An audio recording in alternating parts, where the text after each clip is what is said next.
Hello বন্ধুরা, কেমন আছো সবাই? আশা করি তোমরা অনেক অনেক ভালো আছো। আর তোমাদের ভালোবাসায় আমি অনেক ভালো আছি, কারণ তোমরা আমাকে যে পরিমাণ ভালোবাসা দিয়েছ এবং সাপোর্ট দিয়েছ তা আমি কখনোই ভুলতে পারবো না। তাই তোমাদেরকে মজা দেওয়ার জন্য আবারও নতুন গল্প নিয়ে হাজির হলাম। গল্পটি শোনা মাত্রই আশা করি তোমাদের দাঁড়িয়ে যাবে এবং তোমরা সবাই হাতের কাজ করতে হেডফোন নিয়ে বসে যাও। যদি আমার গল্প শুনে মজা পাও তাহলে অবশ্যই আমার চ্যানেলটি সাবস্ক্রাইব করবে। তো চলো বন্ধুরা, কথা না বাড়িয়ে আসল গল্পে চলে যাই। আমি আড়াল থেকে খুব অবাক হয়ে খেয়াল করলাম ভাবি খুব যত্ন করে নিজের বাচ্চাটাকে জুস খাওয়াচ্ছে, অথচ পাশে আমার ছোট বাচ্চাটা বসে আছে, সেদিকে ভাবির খেয়াল নেই। আমার ছোট বাচ্চাটা যখন বলল, মামি আমিও জুস খাবো, তখন ভাবি বিরক্ত হয়ে বলল, কি রাক্ষস ছেলেরে বাবা, যেটা দেখবে সেটাই খেতে চাইবে। সন্তান কিছু খেতে চাইলে আর কেউ রাক্ষস বলে গালি দিলে সেটা মায়ের জন্য কতটা যন্ত্রণাদায়ক সেটা একজন মা বাদে কেউ বুঝবে না। আমি অন্য রুমে গিয়ে নিজের ছেলের নাম ধরে কয়েকবার ডাকলাম। ছেলেটা যখন দৌড়ে কাছে এসে বলল, মা আমায় ডেকেছ?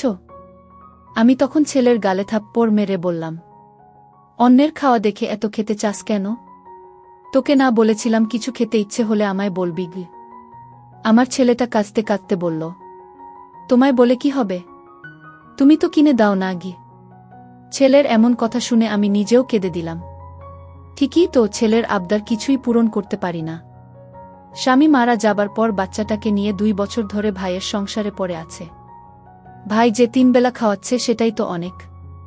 সেদিন খেয়াল করি আমার ভাই তার নিজের ছেলেকে বুকের উপর রেখেছে আর আমার ছেলেটাকে বলছে ভাইয়ের মাথার চুলগুলো টেনে দিতে। এই দৃশ্যটা দেখে আমার মোটেও খারাপ লাগেনি, কিন্তু খারাপ লেগেছে তখন যখন আমার ছেলে তার কচি কচি হাত দিয়ে ভাইয়ের মাথার চুলগুলো টানতে টানতে বলল, মামা তুমি আমায় শিহাবের মতো একটা লাল গাড়ি কিনে দিবে? সেদিন শিহাবের ভাইয়ের ছেলে গাড়ি নিয়ে আমি খেলছিলাম দেখে মামি আমার কানে ব্যথা দিয়েছিল এই কথাটা শুনে।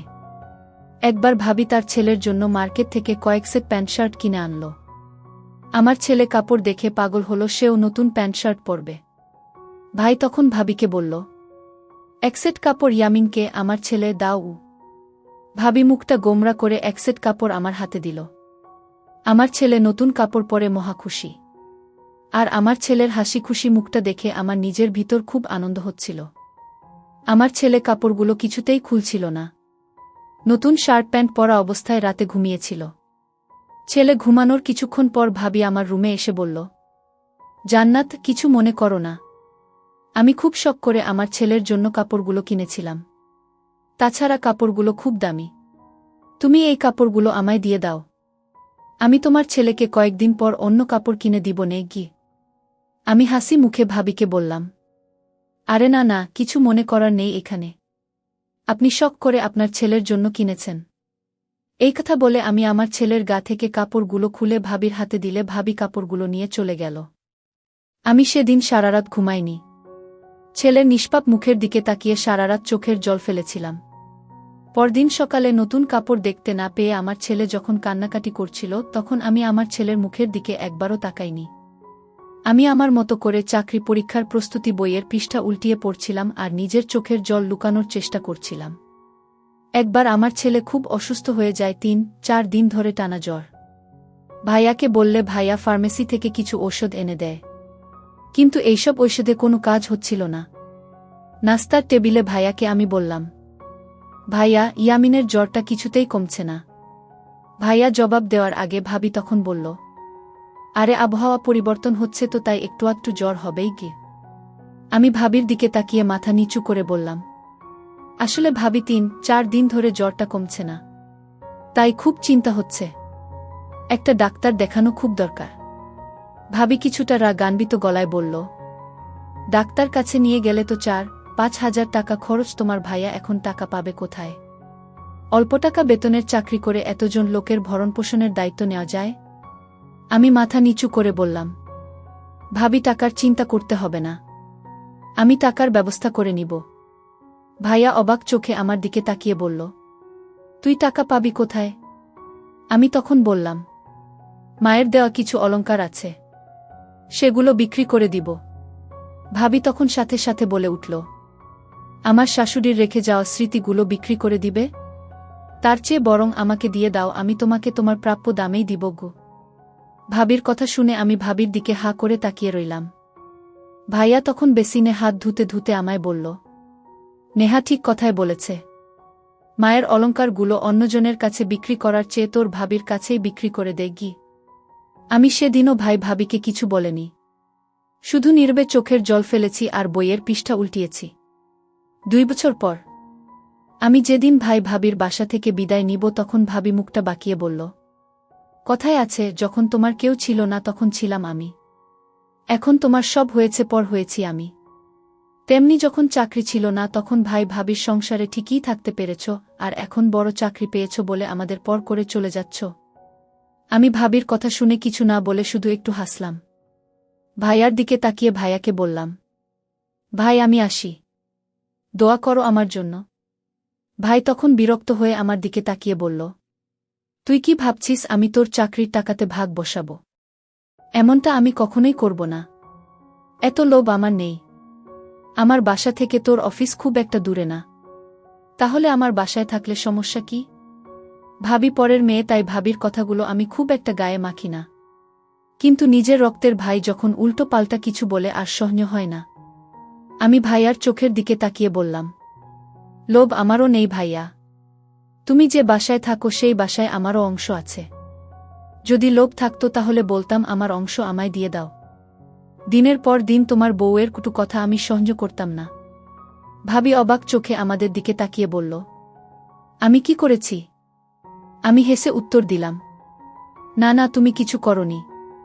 শুধু আমার ছেলে তোমার ছেলের খেলনা ধরত বলে আমার ছেলের কান ধরে টানতে। আমার ছেলে তোমার ছেলের কাপড় পরেছিল বলে তুমি সেই কাপড়গুলো আমার হাত দিয়ে খুলিয়ে নিয়েছ শুধু। তোমার ছেলে কিছু খেতে চাইলে তুমি খুশি হতে, আর আমার ছেলে কিছু খেতে চাইলে তুমি তাকে রাক্ষস বলতে। এই যা। ভাবি আমার কথা শুনে চুপ হয়ে আছে। আমি তখন ভাইয়ার দিকে তাকিয়ে বললাম, ভাইয়া, আমার যাবার কোনো জায়গা ছিল না বলেই তোমাদের কাছে এসেছিলাম। ভেবেছিলাম স্বামী হারা এই বোনটাকে তুমি আগলে রাখবে, পিতৃহারা ভাগ্নেটাকে তুমি তোমার নিজের সন্তানের মতো ভালোবাসবে। বুঝতে পারিনি তুমি আমাদের এতটা অবহেলা করবে। আমার বাচ্চা ছেলেটা প্রতিদিন আশায় থাকত তুমি তাকে একটা লাল গাড়ি কিনে দিবে। তুমি অফিস থেকে আসলে দৌড়ে তোমার কাছে গিয়ে বলল, মামা আমার লাল গাড়ি এনেছ।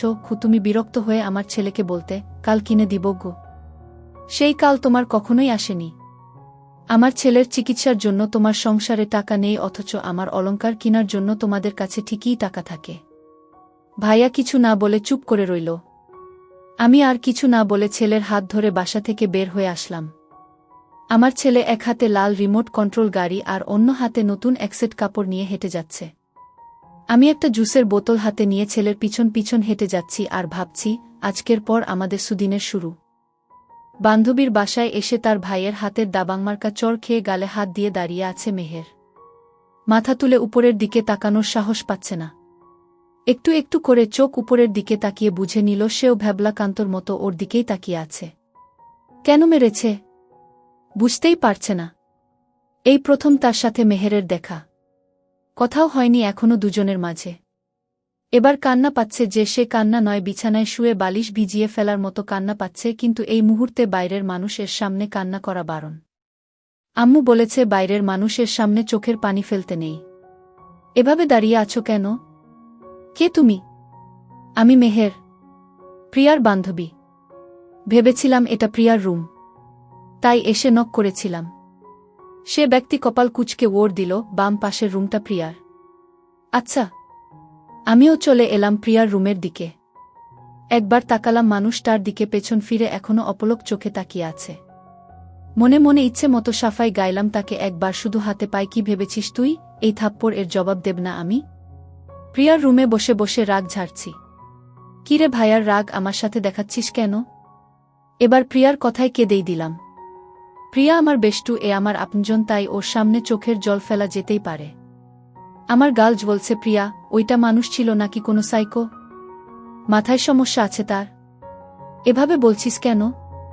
কিভাবে কিভাবে বলবো আমি তোর ভাইকে? কি জোরে মেরেছে দেখেছিস? পুরো ছাপ বসে গেছে হাতের। কি করেছিলি ভাইয়ার রুমের সামনে যে তোকে দেখার সাথে সাথেই? আমি তাকাতেই চুপ হয়ে গেল। না মানে যদি সবটা আমাকে বলতি। অনেকবার বলেছি, কথা শুনে বুঝলি না? তবে শোন, আমি আসার পর নিচে মনিকে জিজ্ঞেস করেছিলাম তুই কোথায়। মনি জানিয়েছে তুই উপরের রুমে। ওই দিকের রুমটাতে গেলাম, বাইরে থেকে কয়েকবার নক করলাম। কিছুক্ষণ দাঁড়িয়ে ও রইলাম, পর দরজা খুলে গেল আমার দিকে। তোর ভাই তাকিয়ে রইল এবং পরপর ঠাস করে আওয়াজ। বুঝলাম না এরকম করার কারণ কি। আচ্ছা যাই হোক, এসব বাদ দে। বাদ দেব? কি করে বাদ দেব? আচ্ছা ভাইয়ার সাথে তাহলে এখন কি করতে চাইছিস? প্রতিশোধ নিতে চাইছি। আচ্ছা নিবি। এরপর বল তোর ব্যাগ কোথায়? নিচে রেখে এসেছি। আচ্ছা, খালামুনিরা চলে গেছে? হুম, ওখানে 2 মাস থাকবে। আপুর অবস্থা খুব একটা ভালো নয়। আব্বুও কাজের জন্য দেশের বাইরে যাচ্ছে। জানিস তো আমার সব আত্মীয়দের বাসা কলেজ থেকে বেশ দূরে, তাই বাধ্য হয়েই চলে এলাম।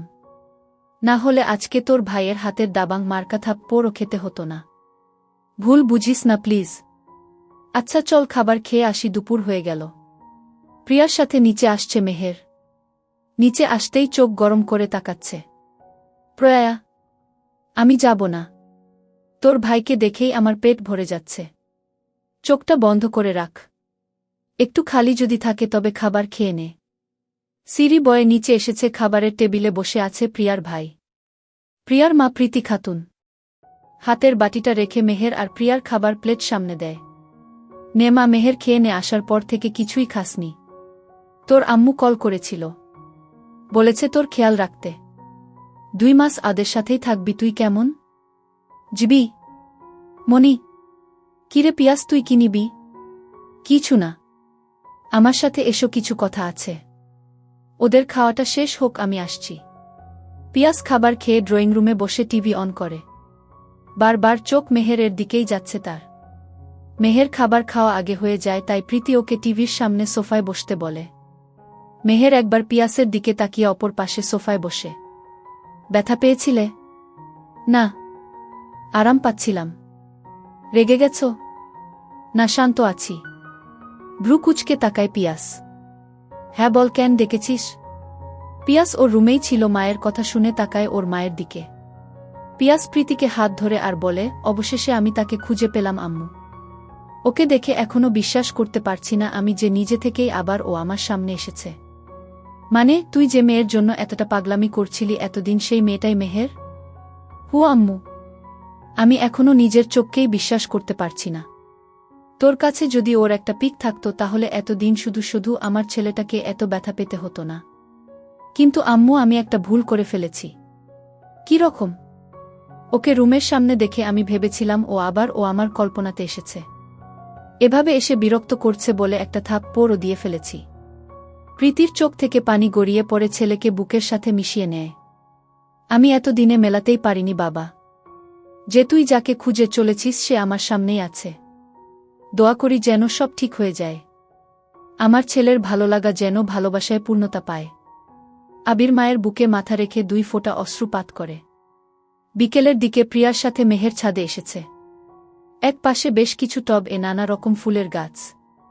আবার কাঁচা মরিচের গাছে সেখানে বেশ সুন্দর মরিচ ধরে ধরে আছে। পাশের গোলাপ গাছটাতে বেশ ফুল ফুটে আছে। একটা ফুল তোলার ইচ্ছে জেগেছে মেহের মনে। ভাবতে ভাবতেই একটা ফুল তুলে হাতে নিয়েছে, পেছনে তাকাতেই রেগে অস্থির হয়ে যাচ্ছে মেহের। পিয়াস এসেছে। ছাদের দরজার সামনে দাঁড়িয়ে ফোন কানের কাছে রেখেছে। দ্রুত পায়ে প্রিয়ার কাছে এসে দাঁড়ায়। চল চলে যাই। এখনই নিচে যাব? গিয়ে কি করব? একটু পরে যাই। তুই থাক, আমি গেলাম। আরে ভাইয়া, তুই হঠাৎ ছাদে আসলি যে? তুই তো ভুলেও ছাদে আসিস না। তোর কাছে কৈফত দিতে হবে কেন এসেছি? তবে শোনো, আমি চাঁদ দেখতে এসেছি। কিন্তু ভাইয়া, চাঁদ তো এখন আকাশে নেই, রাতে উঠে। তুই কা না তাই দেখতে পাচ্ছিস না? আমি ঠিক দেখছি। প্রিয়া, তোর ভাই এর মনে হচ্ছে চোখে এক্সট্রা একটা পাওয়ার আছে বুঝলি। চোখে সানগ্লাস লাগিয়েও আকাশের চাঁদ দিনে দেখতে পারছে। ব্যাপার না হু?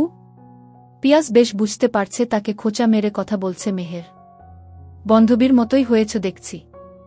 আমার বন্ধু খুব ভালো চোখের অপারেশন করাতে পারে, রেডি থেকো, কাল নিয়ে যাব দুজনকে। মাথায় আসলেই সমস্যা আছে বুঝতে পারছি। প্রিয়া, তোর ভাই যে একটা পাগল প্লাস সাইকো, আগে কেন জানাস নাই আমাকে? প্রিয়া অসহায় মুখ করে ভাইয়ের দিকে তাকিয়ে আছে। প্রিয়া, তোর বান্ধবীর মুখটা একটু চুপ রাখতে বলিস। কেন? ও কেন আমাকে চুপ করতে বলবে? করব না আমি চুপ? কি করবেন? আবার ও হাত তুলবেন? তুলেই দেখুন এবার আমিও ছাড়ব না আপনাকে। সাইকো একটা। পিয়াস মুচকি হাসি দেয়। আসলেই সাইকো, আর তুমি একটা ভাঙ্গা সাইকেল। কানটা শেষ আমার প্রিয়া, তোর বান্ধবী কি আগে পাবনাতে ছিল নাকি? পাবনাতে কেন? পাগল তো সব ওখানেই থাকে, ভালো মেন্টাল হসপিটাল ওখানে, জানো না? নিজেকেই দেখান গিয়ে। একদিন ডাইনিং এ খাওয়ার সময় হোস্টেলের বড় আপুরা কি যেন বলাবলি করছিল, আমি তখন খাওয়ায় ব্যস্ত। পাশের চেয়ারের মৌমি আমাকে ধাক্কা দিয়ে ইশারা করল তারা কি বলছে শুনতে। খাবার মুখে আমি পানি গ্লাসে ঢালতে ঢালতে তাদের দিকে লক্ষ্য করলাম। দেখলাম সবাই আমার দিকে মিটিমিটি করে হাসছে। মনে মনে বললাম কি ব্যাপার? তখন সিমরান আপু বলল, একটা মজার কথা শোনো, ওই বড় ভাই বলেছেন এই হোস্টেলের সবাই নাকি ওর বোন, শুধু একজন ছাড়া। আমি কথাটা গুরুত্ব না দিয়ে আবার খাওয়ায় মনোযোগ দিলাম। তারা খুবই উৎসাহী ছিল, কে সেই একজন? কারণ ওই ছেলেটা সবারই খুব পছন্দের একজন। এসব নিয়ে আমার কোনো মাথা ব্যথা ছিল না, তবে বাকিদের মতো আমিও কৃত্রিম উৎসাহ দেখিয়েছিলাম যে কে সেই মেয়ে। তখন প্রতিদিন যাওয়া আসার সময় ওই বড়ভাই লোকটার সাথে কম করে হলেও ৩-৪ বার দেখা হতো। এটা একটা রুটিন ওয়ার্ক ছিল ছেলেটার। দুপুর 12:30, বিকাল 4টা, সন্ধে 6টা, এই 3টা সময় দেখা হতোই হতো। যতই ঝড় তুফান হোক। ওনার এমনি দাঁড়িয়ে থাকাটা আমাকে ওই মেয়েটাকে দেখার উৎসাহ বাড়িয়ে দিয়েছিল, যে কে সেই একজন যার জন্য এমন ভাবওয়ালা ছেলে এভাবে দাঁড়িয়ে থাকে। আমরা চলতে পথে খুব হাসাহাসি করতাম, যখনই তার সামনে আসতাম চুপ হয়ে যেতাম সবাই, এটা তাকে সম্মান দেখাতেই করতাম আমরা, তাকে ক্রস করা হলেই আবার হিহি হা হা। হোস্টেলে তখন একটাই হট টপিক, বড় ভাই কাকে বোনের চোখে দেখেন না। প্রত্যেকটি মেয়ে তাকে মনে মনে পছন্দ করত, এমনকি প্রত্যেকেই যে নিজেকে ওই মেয়ে ভাবত না তা বলা মুশকিল। রঙহীন এই বন্দি জীবনটাতে এসব টুকটাক ঘটনা সবাইকে উৎসুক করে দিত। কার ছেলে বন্ধু কি গিফট দিল? কে কোথায় ঘুরতে গেল? কে পরের দিন দেখা করতে যাবে? কি পরে যাবে? এমন আরও অনেক অনেক ঘটনা। বড় ভাই লোকটার ওই ঘোষণায় সবাই মিসির আলী হওয়ার চেষ্টা করছে, কিন্তু কোনো ক্লু না থাকায় এ রহস্যের কুলকিনারা করতে পারছে না। এর বেশ কিছুদিন পর হোস্টেলে কেমন যেন কানাঘুষা হচ্ছে। একদিন হঠাৎ আরেক বড় আপু আমাকে বলল বড় ভাইয়ের পছন্দের মেয়েটাকে নাকি পাওয়া গেছে। কথাটা শুনে আমার হঠাৎ কেন যেন সেই মেয়েটাকে দেখার ইচ্ছে হলো। মনে মনে ভাবছিলাম সারা হোস্টেলের মেয়েরা যাকে পছন্দ করে তার পছন্দের যে সে কত লাকি মেয়ে। একটা ছেলের সুন্দর হওয়ার চেয়ে ব্যক্তিত্ববান হওয়া বেশি জরুরি। আর বড় ভাই ছেলেটা অসাধারণ ব্যক্তিত্বের অধিকারী। কিন্তু ছেলেটার কিছু বিষয় আমার কেন জানি বিরক্ত লাগত। সবাই ওকে বড় ভাই হিসেবে মানত, তার গুরুত্ব দেখলে মনে হয় অসীম কোনো ক্ষমতার অধিকারী যেন তিনি। বিকালে আমি আমার রুমমেটকে জিজ্ঞেস করলাম ও সেই সৌভাগ্যবতী মেয়েটার ব্যাপারে কিছু জানে কি না। আমার দিকে তাকিয়ে ও মৃদু হেসে বলল, জানি, কিন্তু বলবো না গি। আমি বিরক্ত হলাম ওর এমন আচরণে। রাতে ডাইনিং এ খাওয়ার সময় গিয়ে দেখি সকলে ফিসফাস করছে। আমি যাওয়া মাত্রই কোলাহল থেমে গেল যেন। দু-একজনকে দেখলাম মুখ টিপে হাসল আমার দিকে চেয়ে। কেউ আবার চোরা চোখে দেখল আমাকে। আমি স্বাভাবিকভাবেই খেতে বসলাম। পাশে বসা তনবিকে জিজ্ঞেস করলাম, ব্যাপার কি রে? সবাই এমন ফিসফাস করছে কেন? তনবি বলল, সবাই ওই মেয়েটার বিষয়ে কথা বলছে গি। ওহ, আমাকে দেখে সবার ফিসফাস বন্ধ হয়ে গেল কেন? এর উত্তরে তনবি যা বলল তা শুনে মনে হলো উঁচু কোনো বিল্ডিং থেকে কেউ ধাক্কা দিল আমাকে। কারণ তনবির কথায় আমি জানতে পারলাম ওই মেয়ে আর কেউ না, আমি নিজে। হ্যাঁ আমি। হোস্টেল শুদ্ধ মেয়ের একমাত্র ক্রাশ, যাকে বোনের চোখে দেখে না সে আমি। তিনি নাকি আমাকেই পছন্দ করে। তিনি এ বিষয়ে আমার মতো জানতে চেয়েছেন। আপুর আমাকে বলা কথাটা শুনে কেন যেন ভয় পেয়েছিলাম। মনে হচ্ছিল আপু আমাকে মৃত্যুদণ্ড দিয়ে শেষ ইচ্ছার কথা জানতে চেয়েছে। আমি কথাটা বিশ্বাসই করিনি, কারণ তিনি এখন অবধি আমাকে দেখেনিনি। আমি দৌড়ে গেলাম সিমরান আপুর রুমে। তাকে বললাম এই ব্যাপারে উনি কিছু জানেন কি না। উনি আমাকে বসিয়ে এরপর সব বলল। বড় ভাইয়ের নাম তুষার। ক্লাস 9-এ থাকতে কোনো একদিন বিকালে ফুসকা খাওয়ার সময় প্রথম আমাকে দেখেছিল। এরপর থেকেই তার ভালো লাগে আমাকে। তোর আমার বয়সের ডিফারেন্স জানিস? বাচ্চা একটা মেয়ে। আমি বাচ্চা মেয়ে। আমি 21 পেরিয়ে 22-এ পা দিয়েছি। আমাকে বাচ্চা মনে হয় আপনার? বাচ্চা নয়তো কি, মাত্র 22। আমার এইজ সম্পর্কে ধারণা আছে তোর? আজীব তো। আমি কি করলাম? আর আপনি এই যে ডিফারেন্স দেখাচ্ছেন কেন বলুন তো? কপাল কুঁচকে জিজ্ঞেস করলাম। আমাকে উনি বাচ্চা মনে করেন? আমাকে? হুহ! রেহান ভাই আর কিছু না বলে আবার বইয়ে মুখ গুজল। এই লোকটা সারাক্ষণ বইয়ে মুখ গুজিয়ে থাকে। আর ইদানিং একটু বেশিই থাকছে। আমি যতই কথা বলার চেষ্টা করছি উনি হু হা ভালো এই বলেই খালাস। ভাব দেখলে গা জ্বলে যায়। সেই কখন থেকে বেলকনিতে এসে দাঁড়িয়ে আছি, একবার বসতেও বলেনি। আমি বকবক করেই যাচ্ছি অথচ উনি বই পড়ছেন। লাভ ম্যারেজ নাকি অ্যারেঞ্জ ম্যারেজ? কোনটা ভালো জিজ্ঞেস করতেই এতগুলো কথা শুনালেন। এইজ ডিফারেন্স দেখালেন। কি এমন বলেছি আমি? যেন উনাকে বিয়ে করতে বলেছি। হুহ! আমার ঠেকা পড়েছে আধবুড়ো লোককে বিয়ে করতে, বিড়বিড়ো করে বললাম। উহফ! এই তুই একটু চুপ করে থাকতে জানিস না? সারাক্ষণ এত কথা বলিস কেন শুনি? রেহান ভাই বিরক্ত হয়ে হাত থেকে বইটা রেখে আমার দিকে তাকিয়ে আছে। ঠিক আছে, আর কথা বলবো না। আর আসবও না আপনার কাছে। কফি দিতে এসেছিলাম। এখন থেকে নিজের কফি নিজে করে নিবেন। কথাগুলো বলে হনহন করে চলে আসলাম।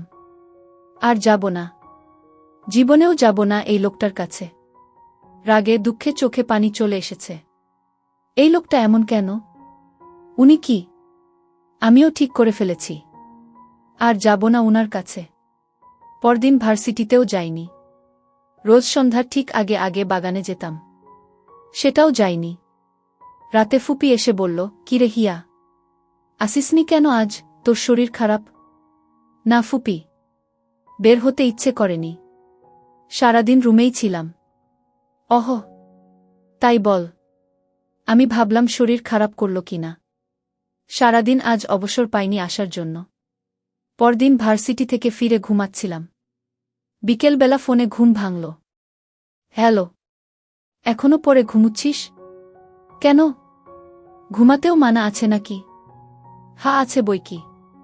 চট করে চলে আস, তাড়াতাড়ি আসবি বলেই রেহান ভাই ফোন রেখে দেন। রেহান ভাই আমার কাজিন। আমাদের বাড়ি একদম পাশাপাশি। বিশাল এরিয়ায় পাশাপাশি দুটো বাড়ি। উনি একজন ভার্সিটির টিচার, তবে আমি উনার ছাত্রী নই। মিজান আঙ্কেলের সাথে আমার একমাত্র ফুপির বিয়ে হয়। আব্বু আর মিজান আঙ্কেল দুজনেই একসাথে আর্মিতে ছিলেন। দুজনের খুব ভালো বন্ধুত্ব ছিল। মিজান আঙ্কেলের তেমন কেউই ছিল না। দাদু চেয়েছিলেন উনার দুটো ছেলে মেয়ে উনার কাছেই থাকুক। উনার সব কিছু আব্বু আর ফুপির নামে লিখে দেন। মিজান আঙ্কেল প্রথমে আপত্তি করলেও দাদুর অনুরোধে রাজি হন। তারপর দাদু ফুপির নামে যে অংশ লিখে দিয়েছেন সেখানেই একটা বাড়ি করে দিতে চান। কিন্তু মিজান আঙ্কেল সেটা করতে দেননি, নিজে বাড়ি করেছেন। মিজান আঙ্কেল অনেক ভালো মানুষ ছিলেন। উনাদের দুটি সন্তান, রেহান ভাই আর মাহি আপু। রেহান ভাই দেশের বাইরে পড়াশোনা করেছেন। আঙ্কেল যখন মারা যান তখন রেহান ভাই এসেছিলেন। মাস দুয়েক দেশে থেকে উনি আবার চলে গেছেন। তখন আমি ক্লাস 7-এ পড়তাম। এর মধ্যে বেশ কিছু বছর পেরিয়ে গেছে। মাহি আপু যখন মেডিকেলে চান্স পেয়ে চট্টগ্রাম চলে গেল, ফুপি তখন একা হয়ে পড়েন, যদিও আমরা ছিলাম। আমি ফুপির কাছেই বেশি থাকতাম। আর সারাদিন সবাই এবাসা ওবাসা আশায় অহত। দুটো বাড়ি যে আলাদা কখনো মনেই হয়নি। কিন্তু একটা সময় ফুপি অসুস্থ হয়ে বিছানায় পড়েন। মেয়ের চট্টগ্রাম মেডিকেলে পড়ে, আসার খুব একটা সুযোগ পায় না। আর ছেলেটা সেই যে বিদেশে পড়ে আছে। রেহান ভাই পড়াশোনা শেষ করে সেখানে একটা ভার্সিটিতে জয়েন করে। উনার না ফেরার চিন্তা ছিল, তাই ফুপিকে নিয়ে যাবার অনেক চেষ্টা করেছে। কিন্তু ফুপি কিছুতেই রাজি হয়নি। সেই চিন্তায় চিন্তায় ফুপির এই অবস্থা, যার জন্য বাধ্য হয়েই রেহান ভাই দেশে ফিরে আসেন। তারপর আর ফিরে যাননি। প্রায় 2 বছর হয়ে গেছে। দেশে ফিরে উনি একটা ভার্সিটিতে জয়েন করেছেন। রেহান ভাইয়ের বয়স 25। উনার ধারণা আমি উনার হাঁটুর বয়সী। রেহান ভাইয়ের ফোন পেয়ে যাব কি যাব না ভাবতে ভাবতে চলেই গেলাম। দেখা যাক কেন ডেকেছেন। কলিং বেল চাপার সাথে সাথেই দরজা খুলে গেল। ভেতরে আয়। ভেতরে ঢুকতেই উনি আমাকে বেলকনিতে নিয়ে গেলেন। বস। আমাকে বসিয়ে উনি ভেতরে চলে গেছেন। কিছুক্ষণ পরেই ফিরে আসেন। হাতে দুটো কফির মগ। একটা আমার দিকে এগিয়ে দিলেন। হাতে নিতে নিতে বললাম, বাহ বাহ, সূর্য আজ কোনো দিকে উঠল কেন বলতো? না, এমনি। আপনি কফি করে খাওয়াচ্ছেন। তাই বললাম, কেন, আমি কি কফি করে খাওয়াতে পারি না? প্রতিদিন তো তুই কফি করে আমাকে খাওয়াস, আজ না হয় আমি করলাম। বলেই একটু মুচকি হাসল। ইস, এই লোকটা এভাবে কেন হাসে? এই হাসিটা, ধুর, আমার কি? সবই বুঝলাম, কিন্তু ঘটা করে ডেকে আনা হয়েছে কেন? কফির জন্য? শুধু কফির জন্য বললে ভুল হবে।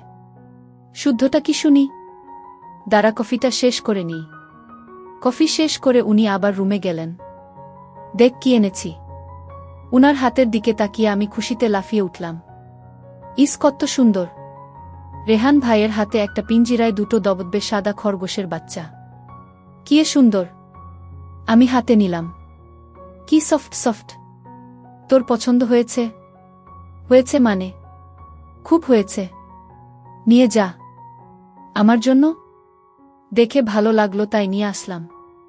তোর ভালো লেগেছে যখন তুই নিয়ে যা। আমার এখানে দেখাশোনা করা প্রবলেম। আম্মু এসব করতে পারবে না।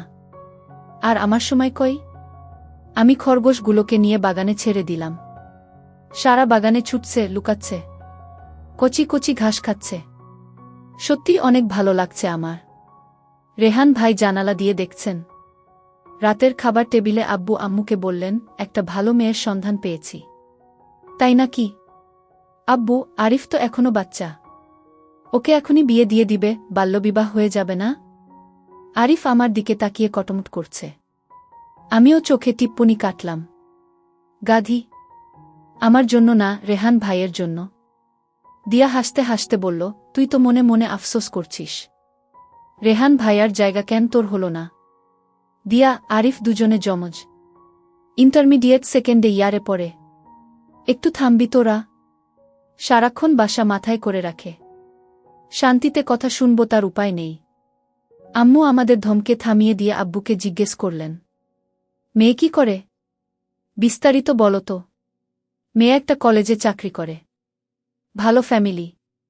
রেনু আপা আগামীকালই মেয়ে দেখতে যেতে চাইছেন। তাহলে ভালোই হয়েছে। যাক বাবা, এবার যদি রেহান বিয়েটা করতে রাজি হয়। এসব আলোচনা শুনতে আমার ভালো লাগছে না। আমি উঠে পড়লাম। কিরে, উঠে পড়লি কেন? খাওয়া শেষ কর। আমার খাওয়া শেষ আম্মু। আমারও শেষ। বলে দিয়াও উঠে পড়ল। আমি রুমে চলে আসি। রেহান ভাই এবার সত্যিই বিয়ে করে ফেলবেন? করুক, আমার তাতে কি? পরদিন বিকালে আব্বু আম্মু সহ সবাই মেয়ে দেখতে চলে গেলেন। আমি যাইনি। আম্মু ফুপি অনেক জোর করেছেন, কিন্তু সকাল থেকে আমার খুব মাথা ধরে আছে। তাই আর যেতে পারিনি। বাসায় থেকে গেলাম। সারাদিন শুয়ে থেকে আর ভালো লাগছে না। একটু বাগানে গিয়ে খরগোশ দুটোকে ছেড়ে দিয়ে কানে হেডফোন গুজে বসে আছি। হঠাৎ কাঁধে কারো হাতের স্পর্শ পেয়ে চমকে উঠি। তাকিয়ে দেখি রেহান ভাই দাঁড়িয়ে আছেন। কি রে, কখন থেকে ডাকছি? শুনতে পাস না? ওহ, এটা লাগিয়ে বসে আছেন উনি। আমার কান থেকে হেডফোন টেনে খুলে ফেললেন। আপনি এখানে কেন? জাননি? কোথায়? ওই যে তারা সবাই গেল মেয়ে দেখতে। না, তুই যাসনি কেন? বসতে বসতে বললেন। আমার মাথা ধরেছিল তাই। কিছু সময় চুপচাপ বসে দুজনেই। তোর পড়াশোনা কেমন চলছে রে? ভালো। পরীক্ষার বেশি দেরি নেই। ভালো করে পড়াশোনা কর। আর আজেবাজে চিন্তা মাথা থেকে ঝেড়ে ফেল। কি? ঝেড়ে ফেলব? গুড। রেহান ভাই আর কিছু না বলে কিছু সময় চুপচাপ বসে থেকে চলে যাচ্ছেন। কিছু দূর যাবার পর থেমে গেলেন। আমি একটা খরগোশ কোলে নিয়ে ঘাস খাওয়াচ্ছি। হিয়া! রেহান ভাইয়ের ডাক শুনে সামনে তাকালাম। খরগোশ দুটো তোর জন্যই এনেছিলাম। বলেই বাসার ভেতরে চলে গেলেন।